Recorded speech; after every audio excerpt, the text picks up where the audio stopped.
This is my Season 5 hardcore Dark Shroud Rogue. And I just looked up the pronunciation for this name I gave him, and it's not Cinnabald. It's Signbald, which is ridiculous. But anyway, that's his name. I apologize to anybody out there who's actually named Signbald for saying their name is ridiculous. I just now realize that's... What? Why did you pick it? Because it fit the character, and it's the language that his people speak. It means like bold royal or something. I like the little goblin on his belt. Look at that thing.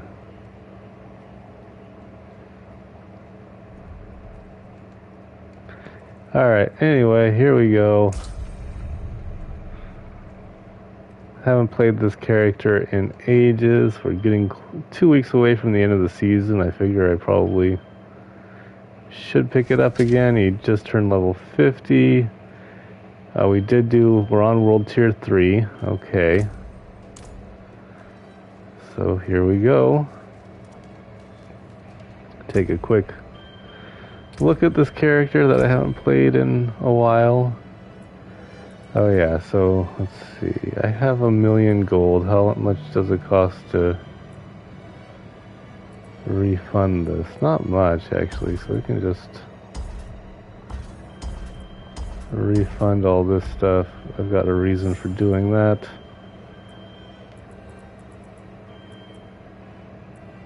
This is all fine, I think. Yeah, I just want to zag my way up here. I do have a glyph socket there. Might as well throw a glyph in there.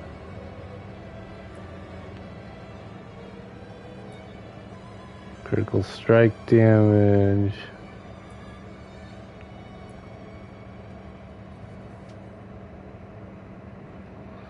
I'm gonna go vulnerable. Alright, so the first board I am actually going to do for this guy, Signbald. It's going to be Eldritch Bounty. Oh, this board. First thing we want to do is get this glyph here. So I'm going to rotate it there.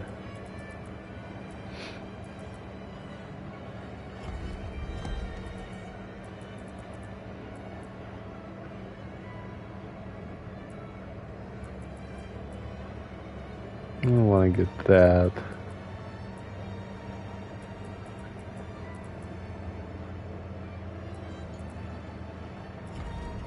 Alright, if I have it here,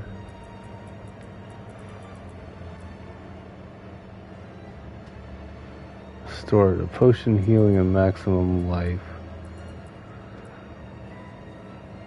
Suffers resilience. Damage taken over time, resistance. That's still gonna be up there, but I'm thinking I want to hit this and then head up here to nab that, and then head out this way.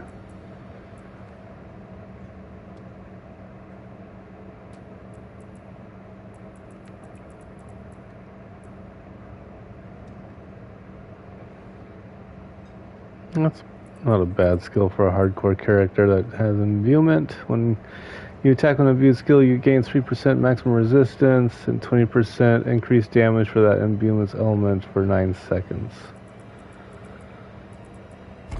So I'll go ahead and do that. This is probably the same exact board that I had, and I just didn't look at it. Looks very familiar here. We'll go ahead and nab that. That's one of the things this character has, is he can use health potions even when he is... Although potion healing... Okay. I was going to say something and then realized it was dumb. Alright, well I got this bonus to impute damage here that I want to get. This imbuement cooldown reduction, that's nice.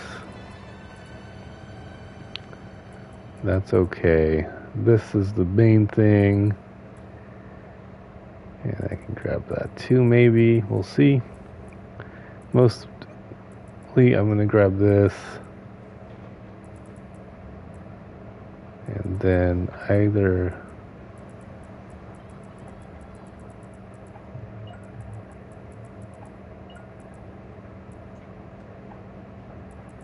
I don't know.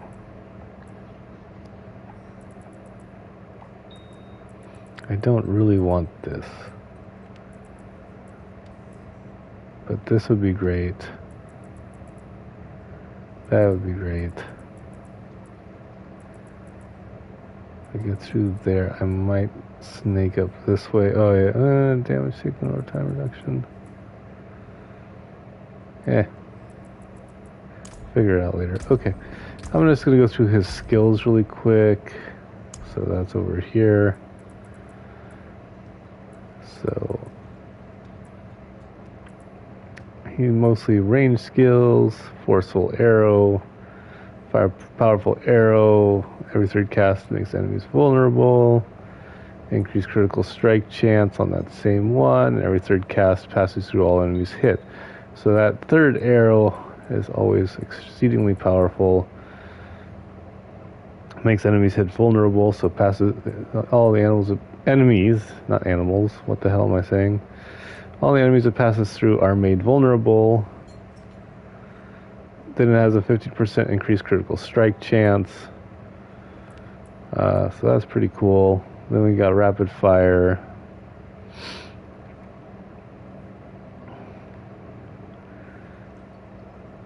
And then increases critical strike chance, and when it damages a vulnerable enemy, I gain some energy. So I want to make enemies vulnerable with this, then hit them with this. That's the basic idea between those two skills, and the synergies there. On this, I have smoke grenade.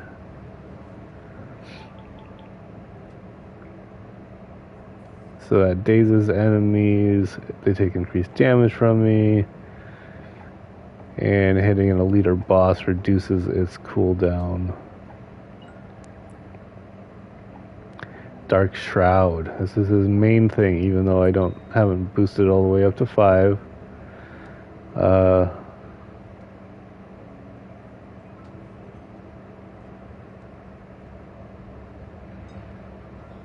Each active Dark Shroud grants me movement speed. Oh, so this up to 5. I can surround myself with up to 5 protective shadows. Each time I take direct damage, that damage is reduced and a shadow is consumed. Each active Dark Shroud grants me movement speed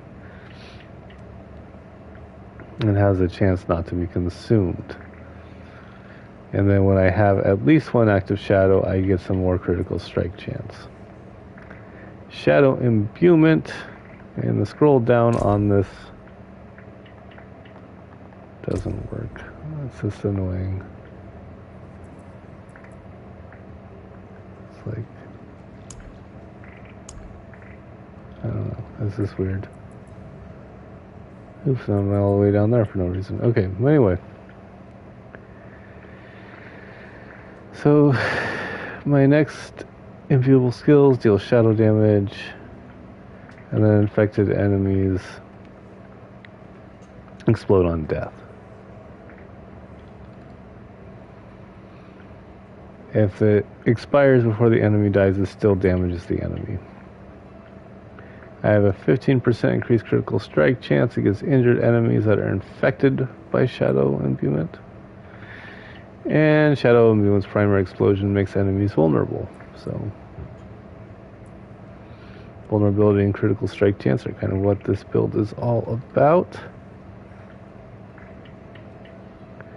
The death trap deals damage when enemies are pulled into the death trap when it activates, and if it kills an enemy, its cooldown is reduced by 12 seconds. Hence the name death trap. Okay, then we've got my key passive down here. It is victimize, dealing direct damage to a vulnerable enemy, has a chance to cause an explosion. And its damage is increased by 120% on my vulnerable damage bonus.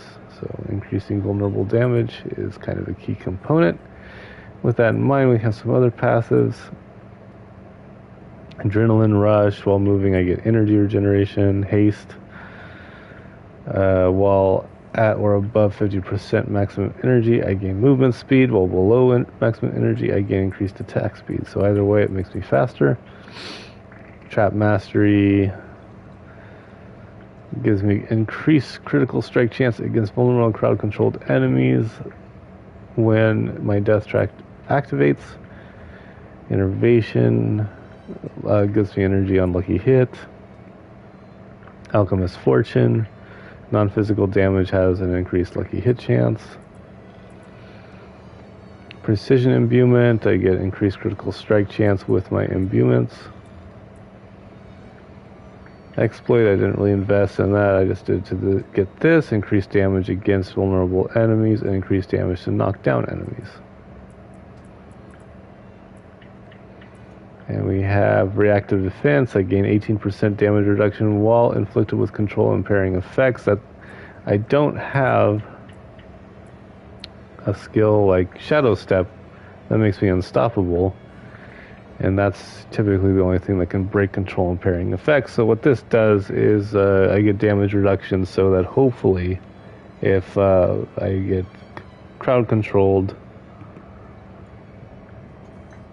I don't die because I take less damage while I am crowd controlled. Stutter Step. Critically striking an enemy grants me movement speed. That's really